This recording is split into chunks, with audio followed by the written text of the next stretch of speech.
दरियाए रावी के किनारे आबाद ये झुग्गी नशीन तरक्की के नाम से ही नाशना हैं। इन्हें तो सिर्फ 2 वक्त की रोटी, कच्ची पक्की छत और नंगा बदन ढांपने को 3 कपड़े चाहिए, लेकिन हालात की सितम ज़रीफ़ी देखिए कि इन्हें ज़िंदगी की ये बुनियादी ज़रूरतें भी दस्तयाब नहीं। लोग डांगा मार के बिठाना चाहते हैं, वो कहते हैं भी ये जींदे क्यों ने, ये फोत क्यों नहीं होंगे। जिंदे नाल बोली दा वो ऐसा ना बोलता कि जिवें पता नहीं उन्हें सानू कोई खरीदे है। हकीकत जी है वो तो छुप नहीं सकती। अगर असी अपने कोलों को गल कवांगे हो सकता रब नाराज हो जाए जो अंदर है शाह रखते हैं। कोई सियासी जमात या हुकूमती ओहदेदार इन झुग्गी नशीनों की खबरगिरी को नहीं आता तो क्या हुआ। इनके जलसों और रैलियों में सजाए जाने वाले खुशामदी बैनर तो सख्त ज़मीन पर रात गुजारने वालों के काम फिर भी आ ही जाते हैं।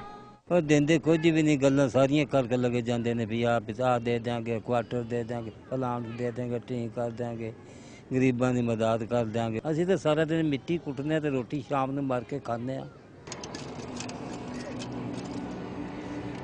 गुर्बत की लकीर से नीचे जिंदगी गुजारने वाले इन झुग्गी नशीनों को किसी बजट से गर्ज है, न हुक्मरानों की तरफ से दिखाए जाने वाले सुहाने ख्वाबों से। उन्होंने दूसरों से मदद की अपील करने की बजाय खुदा के आसरे पर जीना सीख लिया है। कैमरामैन अब्दुल वाहिद के साथ इब्राहिम बादीस, डॉन न्यूज़, लाहौर।